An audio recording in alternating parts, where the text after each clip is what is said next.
We discuss when some of the injured Baltimore Ravens could return from their injuries with a very special guest next year on Locked On Ravens. You are Locked On Ravens, your daily Baltimore Ravens podcast, part of the Locked On Podcast Network, your team every day.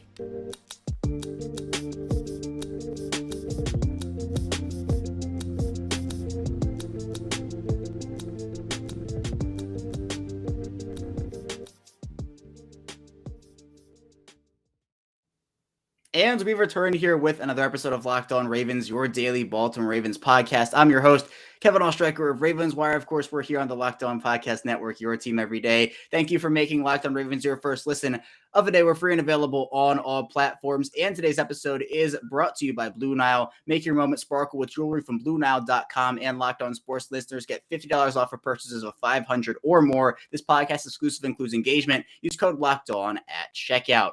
We're back here, Purple Friday episode, which means our Purple Friday guest is here. That's former Baltimore Ravens wide receiver and Super Bowl champion, of course, Qadry Ismail.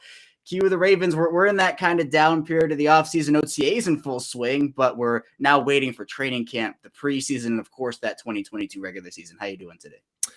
I'm doing wonderful. I'm actually kind of relieved from a personal standpoint. Just finished off a fun, thrilling year with my track team. So another season in the books. The boys team performed well. Girls team had some really good performances also.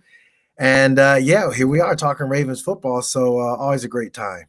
All right, but yeah, congratulations on that, by the way. That's awesome. And I know for the Ravens in particular, that track training, they have a lot of speed on that roster. I mean, they could put together a pretty nice track team. I mean, they lost Marquise Brown, but I mean, Lamar is your top option on the track team. That'd be a pretty good option. But Hugh, the Ravens, OTAs full swing.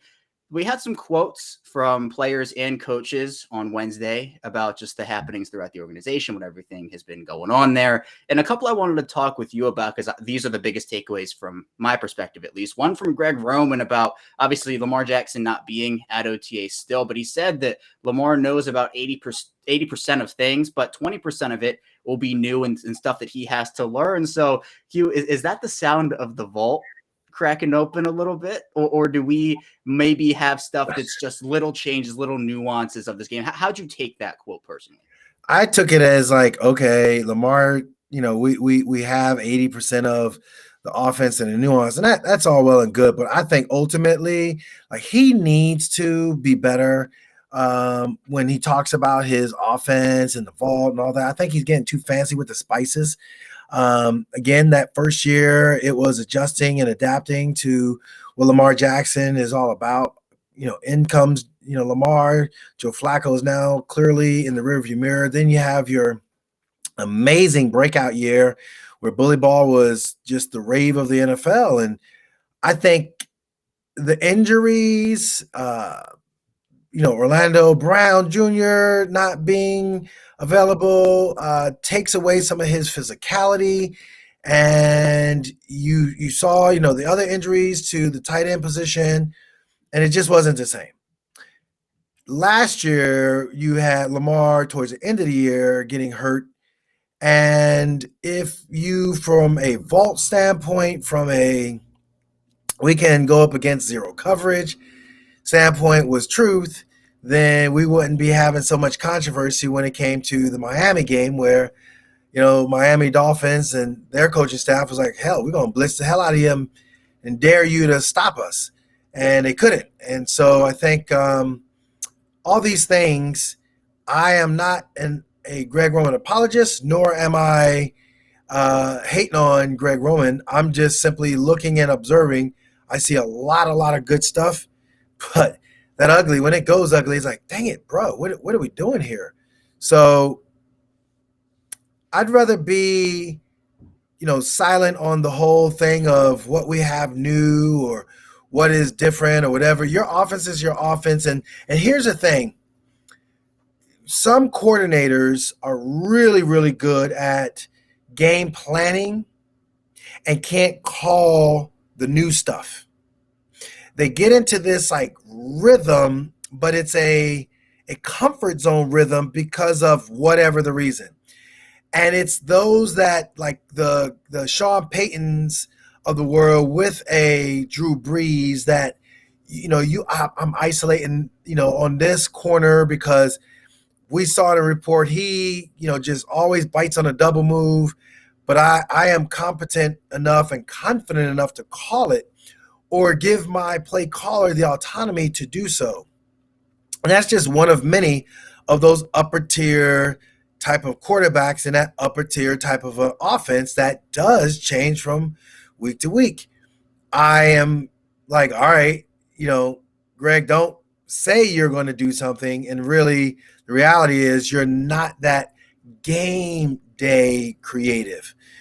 We've seen where he might throw something out there that is a good wrinkle in the first quarter, but it's not that you're like, well, the defense figured it out. No, you just blew it up and got some positive plays.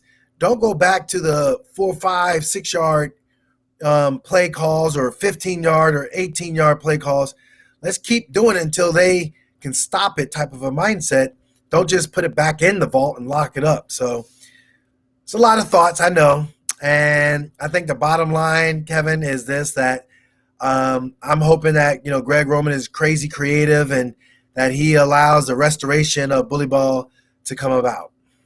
Yeah, and I am also rather neutral on Greg Roman. I think he's shown a lot of great things in Baltimore. I want to give him credit because the pass offense at the beginning part of 2021 looked a lot better than we'd seen it in recent years, but there are things that he needs to improve upon. He's not a perfect offensive coordinator. There are flaws in his game planning, and you mentioned it, like game adjustments as well. Like, how can you adjust to a team giving you cover zero looks? Can you do that? Yeah. It's important to be able to not just say, yeah, well, look, we're going to do it versus, oh, it's in the game, we're not doing it. How do we do it? So I think for the Ravens, they also haven't been a huge, quote unquote, like trick play team ever since Greg Roman took over, where you're not seeing like reverses. You see the jet sweeps and everything sometimes, but flea flickers haven't really been there. So when you're talking about a vault, I was expecting like, oh, we're going to see all this crazy stuff going on and like all these trickerations and, kind of like we're going to play with this other team and make them our food and everything. And we didn't really see a ton of that. So I'm hoping that Greg Roman does open up that vault a bit this year with the Ravens, because I think they have the offensive personnel to do it, especially if they do get back to bully ball. That can really open up what they can do, not just with the run game, but also in the pass game. But also, Marcus Williams is at OTAs now, and he talked about how he latched on to Chuck Clark. And that's a huge deal to me, at least, because Chuck Clark, there's been a lot of speculation about his situation, whether he's unhappy with his contract or whatnot. Could he be on the move? But he has shown up to OTAs. He's been a leader and been somebody who a new player, and a good one at that, has kind of latched onto and said, hey, look, I know this guy is smart. I know I can ask questions to him. What does that say to you about Chuck Clark, the fact that Marcus Williams had that, I guess, praise for him? I think the one immediate word that comes to mind is professional. You want to be a professional. You want to be a pro. I want, a guy to embrace me and help me know the little nuances of the game just as much as I would for him. I know when you're at your best, we're a better team. But I also know that when you're at your best and I beat you out to play more or whatever, then I'm feeling really good about what I've done too. So, yeah, the fine line of competition and being selfish and undermining can be extremely detrimental and can actually lead to losses. But when you have a camaraderie, when you genuinely know that the business side of football takes care of itself, I got to worry about me when it comes to that. But when it comes to that, if we're winning and I'm taking care of me and the other guy is doing well, then we can eat at the table, all of us. If you want to go fast, go it alone. If you want to go far, you go as a team. And so in that regards, I think for Chuck Clark, he realizes that, hey, man, Williams is here. The dude knows his little nuances, but I can feed him more information. I know for me, it was little things of when Brian Billick was the head coach, he brings me in because I knew his system. Jermaine Lewis didn't know his system. And Jermaine Lewis, there are details that he would ask me. And I'm like, yeah, you want to think about this and this and this on this particular play. Man, Chris Carter in the slot, he would feast off of that. And you can take your time on this option route because of the way the quarterback is going through his reads. that's only going to help me out, which it did. It gave me an opportunity to get more plays and opportunity on the outside because you're not being keyed in on. So, those are the little details when you have a veteran that is a pro who's, yeah, you want to compete. Yeah, you want to play and all that, but you're doing it in a way that is respecting the game, respecting yourself, and ultimately you're going to go far. And far for me means that, I'm supporting Jermaine Lewis or Travis Taylor or Patrick Johnson or Brandon Stokely. So we can go all about the business of winning football games.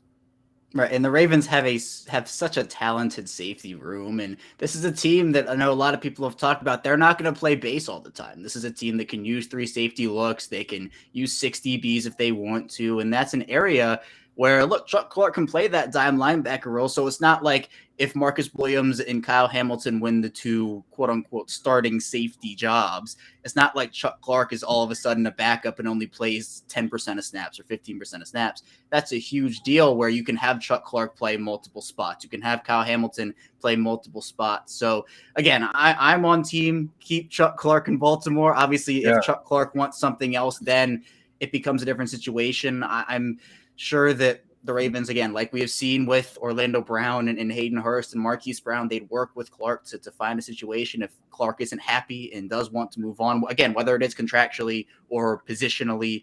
And we don't know. There are a lot of unknowns surrounding his situation, but the fact that he has shown up, taken Marcus Williams under his wing and showing that veteran leadership is something I'm very impressed with. And honestly, it fits the MO with Clark. So I'm not necessarily surprised by it or anything. Clark's a good leader, he's a good player. And for now, at least, I think he's a very, very good asset for Baltimore to have a good player and a good person. We'll head into our first break here on Locked On Ravens. Still a ton to talk about. We'll dive into the injury situation for some of Baltimore's players that suffered major injuries in 2021. So be sure to stay tuned. Still a ton to talk about here on Locked On Ravens. First, though, I do want to tell you a bit about Blue Nile. And whether you're ready to pop the question or you're celebrating a milestone moment, find jewelry as unique as her with the modern convenience of online shopping at BlueNile.com. They have simple online tools that let you choose a diamond shape, size, and clarity, as well as setting style. And Blue Nile's bench jewelers will then handcraft the perfect engagement ring, and each ring is one of a kind as well. So if you're looking for fine jewelry, but you're having trouble choosing, Blue Nile has jewelry experts on hand 24/7. They're available from phone or chat, and they help you find a memorable gift at every budget. So make your moment sparkle with jewelry from BlueNile.com. And Locked On Sports listeners get $50 off of a purchase of $500 or more. This podcast exclusive includes engagement. Use code Locked On. That's code Locked On. Plus, every order is insured, ships free, and arrives in discreet packaging that won't give away what's inside. So shop stress free and find your forever piece. Go to BlueNile.com today. We're back here. Our second segment of Locked On Ravens. Kevin Oestreicher is still here with Qadry Ismail, and thank you for making Locked On Ravens your first listener today. Be sure to fill out our listener survey as well. Go to lockedonpodcast.com/survey. You can win one of 10 $100 Ticketmaster gift cards, so some incentive for you to do it over there. But Q, we all know the story of 2021 for the Ravens, or at least the major one. It was injuries. Guys suffering major injuries before the season, during the season, even at the end of the season. It just never, ever, ever stopped. And so I wanted to talk with you really just about some of these injuries and recovery times, especially as these guys hopefully are nearing the back half, the ends of their recoveries. And the big one was torn ACLs. I mean, that was the one before the year. You have J.K. Dobbins, Gus Edwards, Marcus Peters. And look, every situation is different, right? Just because all 3 of the guys suffer the same injury doesn't mean all 3 of the guys will recover the same or come back at the same time. But Q, when is the usual torn ACL recovery time frame? What have you seen from these guys in terms of where you've heard they are at in their recoveries? And just how optimistic are you that they could each be back on the field by the time week 1 rolls around at full strength without having to rush a timeline for them?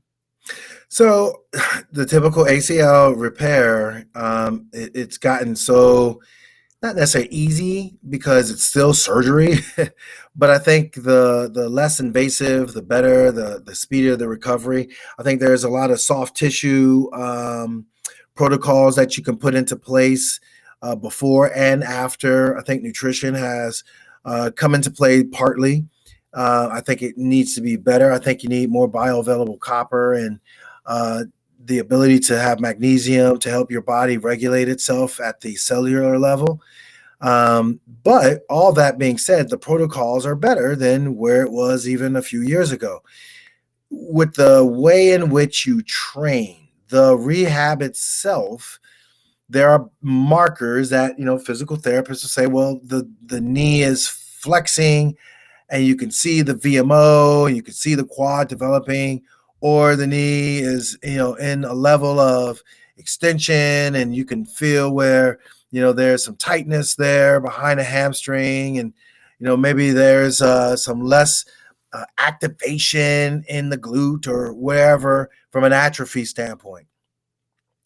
My thing is this: from the vantage point that I sit, where I've rehabbed a few ACLs now, and my most recent one, the young man, he did, I think it was like about a 2-week stint of post-op, and then he went from the traditional way of doing rehab and started training with me and doing his rehab with me. And by that 5-month period, he had no brace and he was running full speed.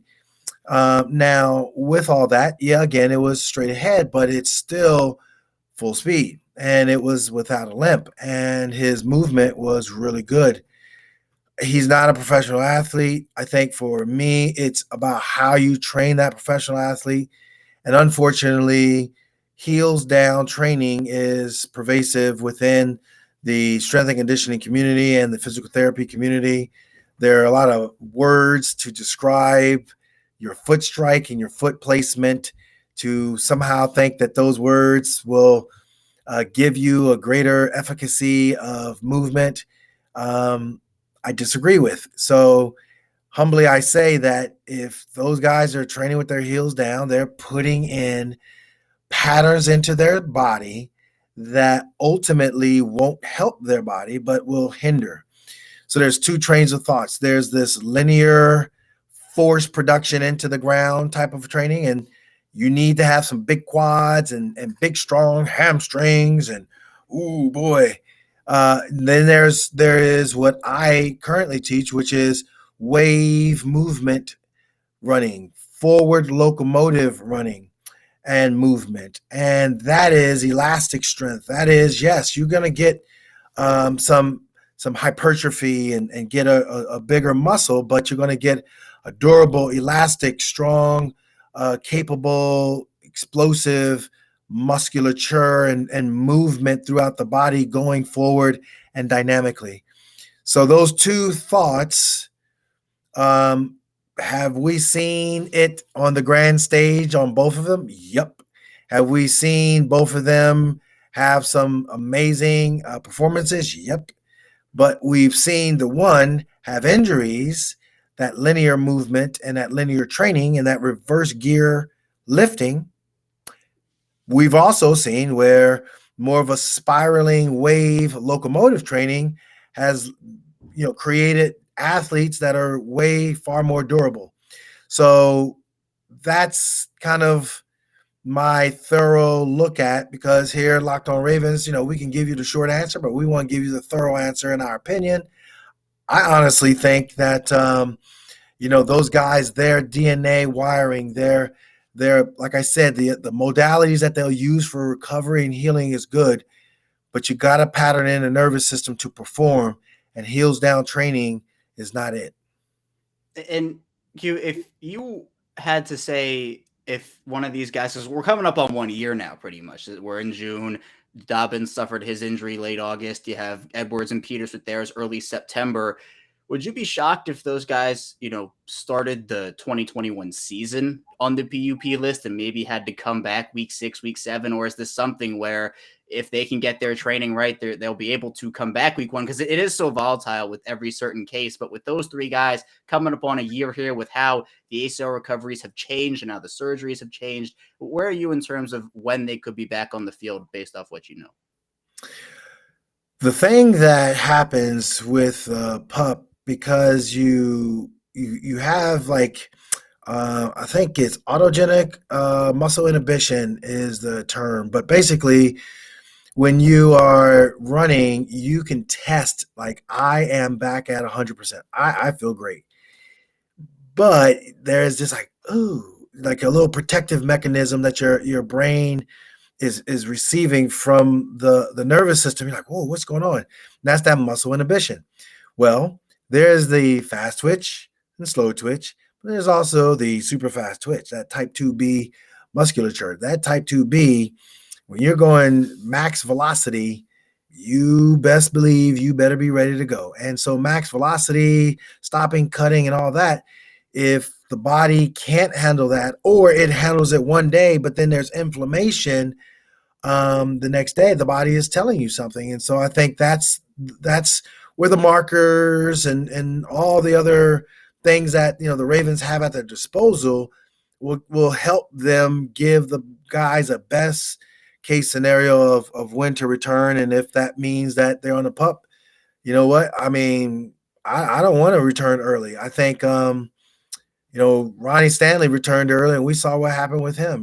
That muscle inhibition, that fast twitch, it's real. You want that super fast to fast twitch muscle fiber to be ready, because when it's max velocity, if it's not ready, and again, football is not about playing 100%. I get it, but you want to go into the season being 100%, knowing that the moment you put on the pads, you're going to be knocked down to about 75%, depending upon if you're in superior DNA shape plus some things you might have done. You could be about 80%, but it's a collision sport.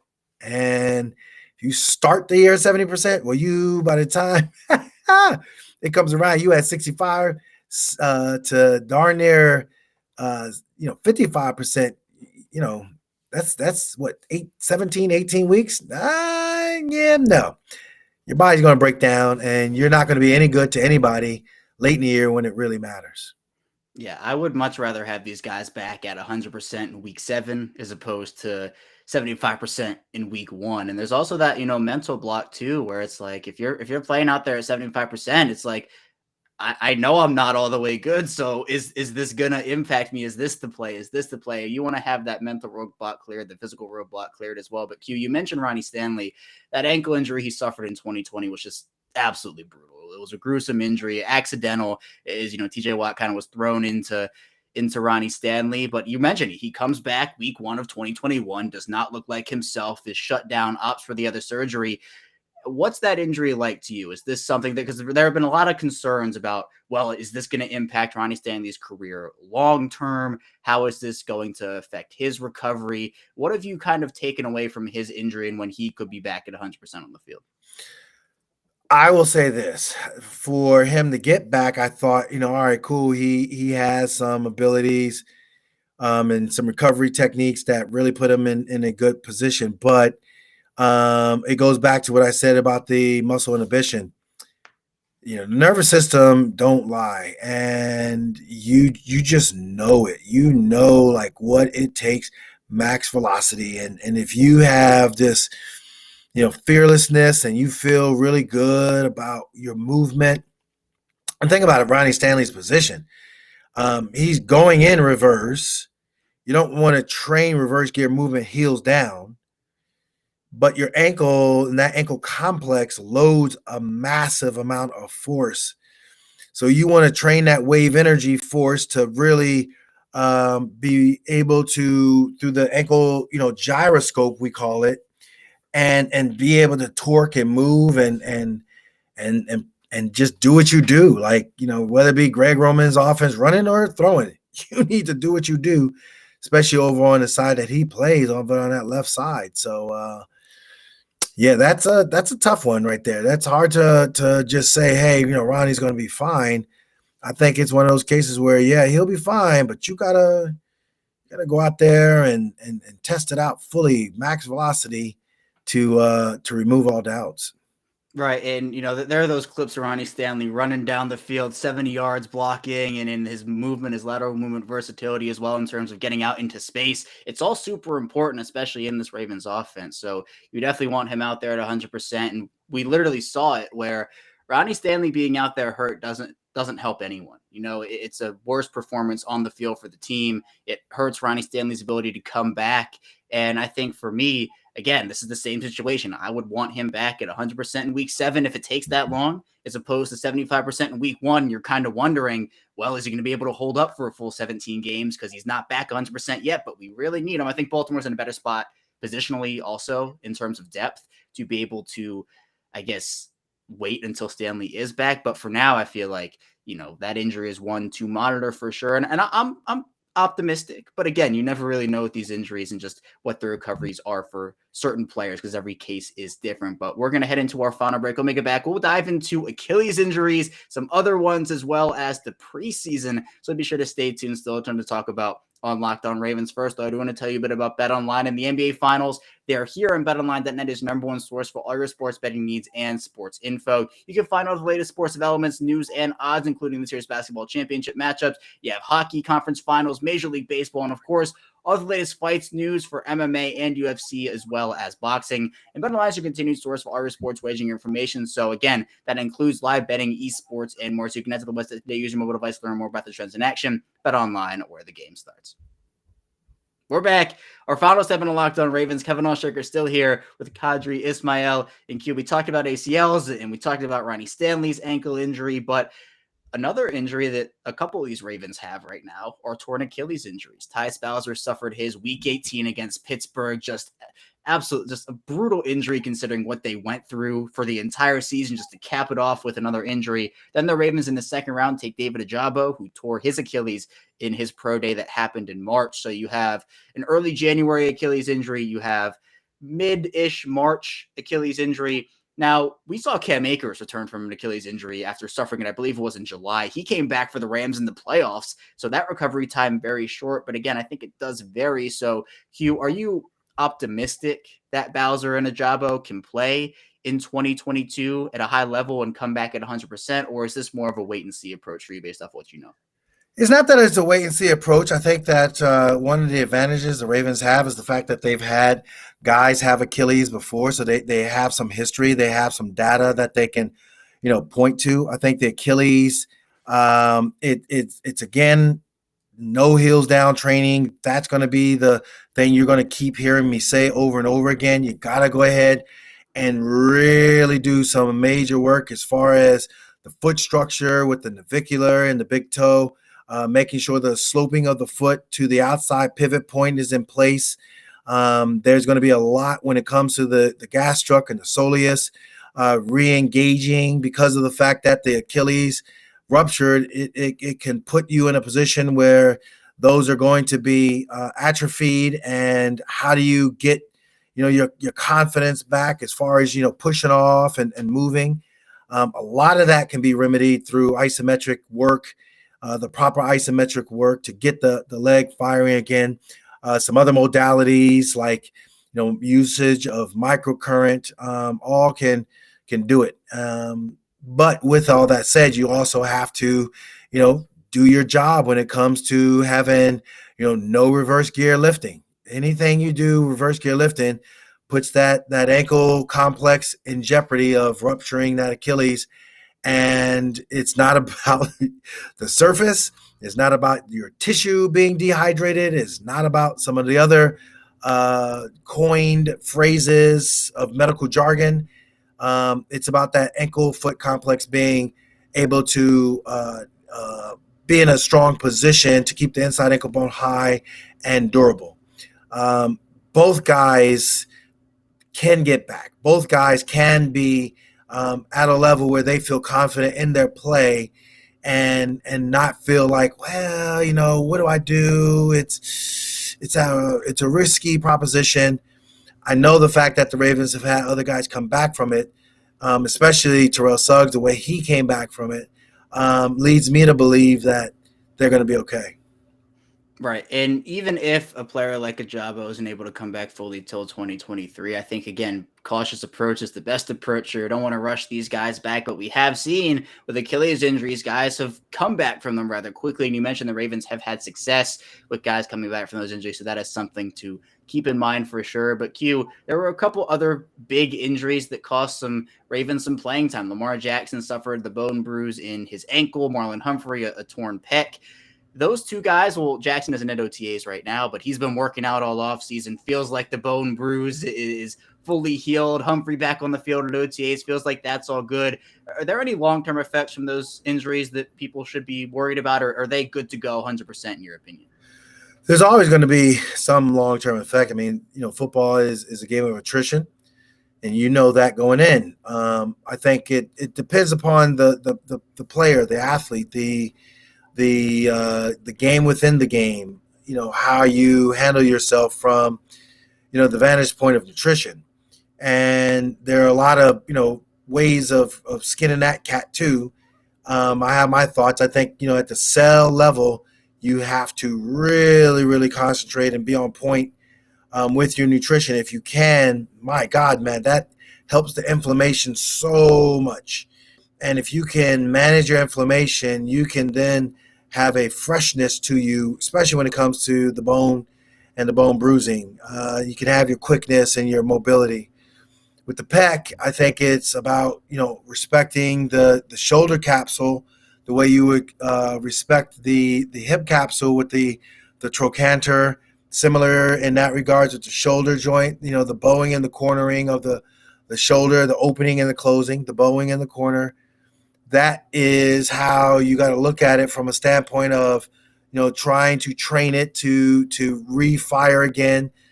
I think, for Marlon, he plays DB. He's clearly, it's about his reach. It's about, making sure you're knocking the ball down.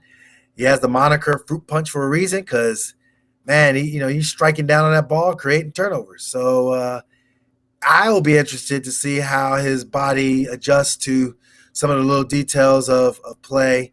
Obviously, you and I can recall back at Pittsburgh when, you saw him go up against Juju Smith-Schuster and just phenomenal job of punching the ball out in a timely way and totally change that game around. But you can also see where he was in Pittsburgh. Oh, my God. And a tackle and just a miss tears that pectoral. And then now you're on the sideline. So 2 different games, 2 different scenarios. And you're hoping that, he does all the right things to put him back out there so he can be fruit punch again. Yeah, it is key, and there's so many different nuances and little things in the body that I think are unnoticed by a lot of people. They can really have an impact. So again, I think Jackson and Humphrey, by the time week 1 rolls around, I mean, even now it feels like they're pretty good, but at the same time, you got to kind of maybe keep a watchful eye. Although I'm confident those guys are going to be good. But Q, a big part of this conversation also looks at the preseason. Now we're not at the preseason yet, but we know what happened in the preseason last year. J.K. Dobbins on the first series of that Washington game suffered the torn ACL. A lot of teams now, well, maybe not a lot, some teams now have decided just not to play their starters at all, their veterans at all in the preseason. Do you think that the Ravens with these injured guys should take that very cautious approach, even if they're at 100%? So let's say Marcus Peters feels great, right? He's 100%, he's ready to go, but maybe the Ravens say, you know what, we're just going to hold you out for precautionary reasons. Do you think that's what they should do? Or do you think they should be like, hey, you know what, go out there, knock some rust off for a couple series and you'll be all right? Different strokes for different folks. Some players, they're so good at knowing the game and knowing what it takes for their bodies to get ready. I would be like, no, you ain't going out there no preseason because you know how to play for the regular season. And, my job as a coach is on the line. Yeah, I need you for the regular season. It ain't count. There's nothing that counts for the preseason. Have your little sunflower seeds, your hat on backwards, wear your jersey for the most part of the game, and just cheer on your teammates, make sure they're in the right position. I don't need any heroes out there. Yep. I can get him ready by, some light situational scrimmages that I can control. I can't control playing up against Washington Commanders and all the things that go on with that. So I'm of the mindset. Let's go ahead and be really purposeful with our practices, with our situations, making sure he understands the defense. And Mike McDonald feels good when he's like, yeah, man, whoever we going up against this year, I'm feeling real comfortable with my secondary, and it has nothing to do with no preseason game. I think Kyle now, bro, you need to go out there. You need to show us what you got and feel good about it. And I think all the young cats, that's where, regardless of their injury, need to get some play in there. But once you know, and no, I'm a head coach. No. You will be on the sideline with me and wait till the regular season. Right, especially for those injured guys, I feel like it's so important just to make sure they're at 100% and playing when the games count in week one. So whether it is Marcus Peters or J.K. Dobbins or Gus Edwards or whoever who says, yeah, I'm ready to go, I think just precautionary wise, holding them out would be great. And I think we could see an approach with that with guys who didn't suffer major injuries last season, just holding the veterans out. I think we could see a change there. The Ravens have a ton of young guys who deserve opportunities to go out there and play. And while knocking the rust off, I think is important, you can do that in other ways than the preseason over the course of training camp and the scrimmages that you mentioned, Q. So a lot of Ravens suffered injuries in 2021.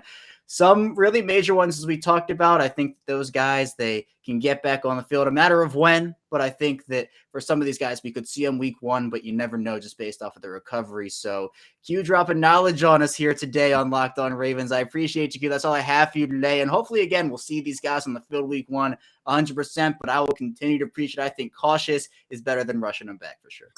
Main thing I will say, and I'm going to end on this, no heels down training. You put your heels down, you put yourself at risk for an injury.